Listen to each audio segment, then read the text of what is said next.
Alright, what's going on? This is Rich of Review Tech USA, and I'm here with Sean John 135, also a man with incredible pectorals, which boggles my mind because he doesn't work out. That's funny you introduced me as that, because it sounds like a fitness line of underwear. Yeah, you're the representative for Puff Daddy and his underwear. I am. Anyways, what is this? Last Battle based on Fist of the North Star series. Alright, what we're talking about tonight, what we're doing a talk and play on, is Last Battle for the Sega Genesis, which was based on Fist of the North Star, but they couldn't get the license. Every time I say which incorporates two of my favorite fucking pastimes, fisting and astronomy. Go ahead, Galileo. And the reason why it was called Last Battle in the States is because they couldn't get the license outside of Japan for Fist of the North Star, because whoever made the manga wouldn't give them the license.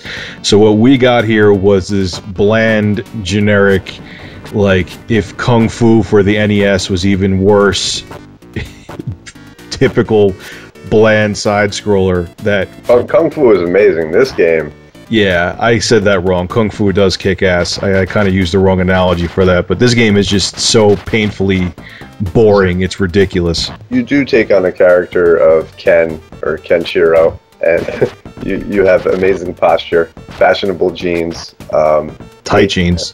Right, H&M fall-line boots you got going on, and with an ego bigger than my cock, and you're walking around...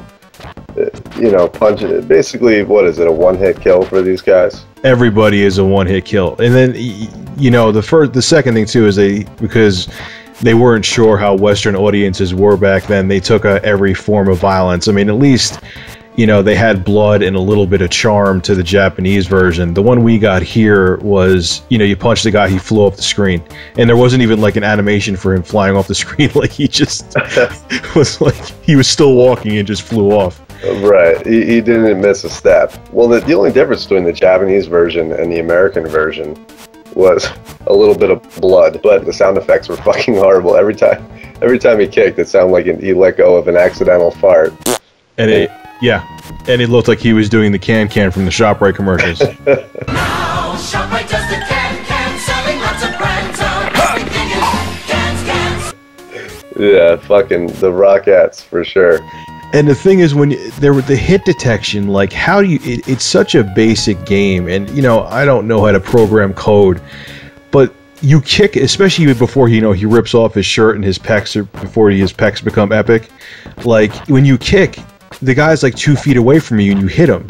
So you had to, like, guess when to kick, so you never use the kick unless you're crouching down, because it's useless. So, like, the whopping 2 moves you have, you can only really use one. So it's like already a basic boring game that could be like on the Atari 2600 minus the graphics. They dumbed down even more by poor hit detection. Yeah, the hit detection's horrible. Basically, just like the game Kung Fu, which you mentioned before, you have a punch and a kick, but really you only use the kick because it's your surefire way of... No, the punch is. The kick, you can't even tell when the hell you're hitting him. You use the punch in this game? Yeah, I use the punch all the time. The only time I use the kick, like I said before, is when I kneel down. When those guys have those pokers, which are trying to, you know... I use the kick. Listen, I'm gonna fucking donkey punch you. I always use the kick in this game because his fucking legs are, like, longer than, like, they're longer than, like, Heidi Klum's. He can fucking roundhouse Liberace off his fucking bedazzled chair. Yeah, but the only time, like, before you become Super Pac-Man, his kick goes all the way up in the air. It doesn't go horizontal. He, like, kicks up like, you know, he's a rocket. So you can't do it. Yeah, but your first several enemies drop down from the sky, like, you know, they're trying to trim down fucking Chuck Norris's beard. Listen, you always have to find a way to bring up Chuck Norris. You bring up Chuck Norris again, I'm gonna fire you. But the other thing that bothers me too is the bosses there's no technique to fighting bosses in this game. I mean, some have patterns, and other ones, like, it was funny, like, after we did the first take of this, because the first take ended up getting screwed up, I went and, you know, for the first part of the map, or the first scene, or whatever the hell it's called, you have the boss before you go on to the second part of the map, and all I did was duck and punch. That was it. And I killed him.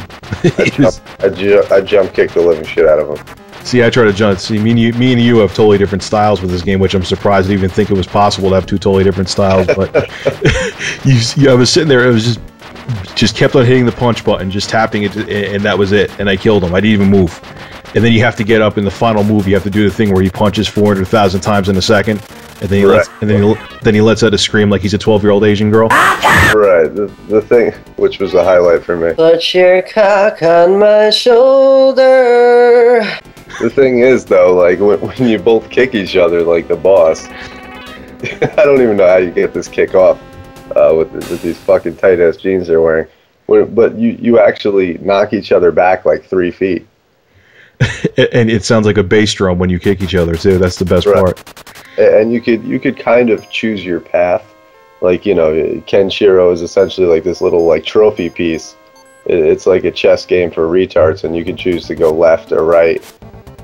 Yeah, and it just doesn't make any sense because you don't really benefit from anything. I mean, the only thing you can do is screw up and go into a place where you're not strong enough for you, which I guess is kind of what they do in Mega Man too, but... It's like Bionic Commando, kind of the map in between the boards. Yeah, but Bionic Commando... But there's a little more of a purpose behind it. But anyway, maybe I'm looking into that too deep. But then you have how generic the bosses are in terms of how they look. Like, you have, you know, Hulk Hogan, except he's green. You have Rush Limbaugh, you know, spewing up all the Vicodin that he takes at you. But once you get past the first boss or two, it's essentially, it turns into a fucking maze. Oh my god, it did. You know, it was funny when I went back and I wanted to record more footage after the first time we did it.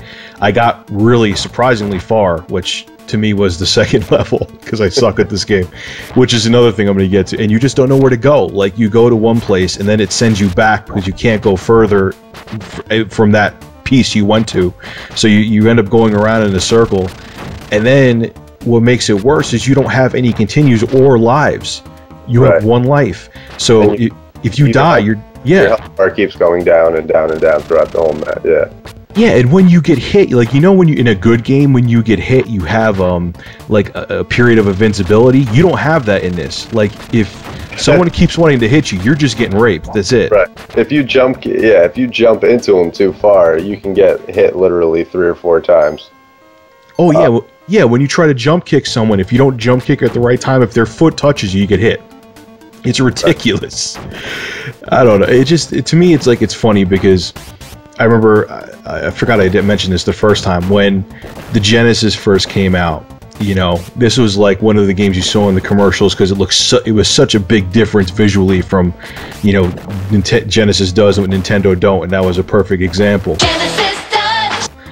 And bigger sprites, etc. Yeah, they actually could, you know, use, you know, pixels to define his pecs, and they look like real pecs. Amazing, by the way.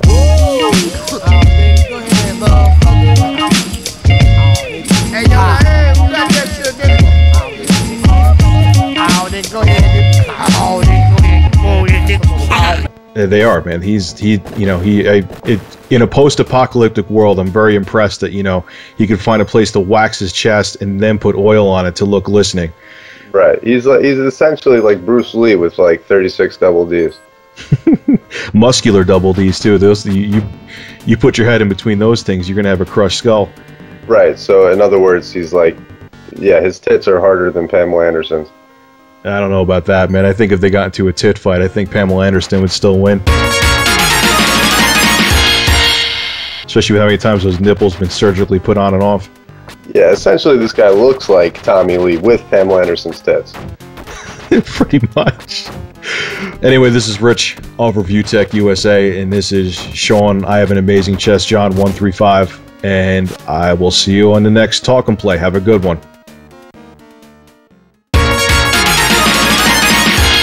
Put your cock on my shoulder.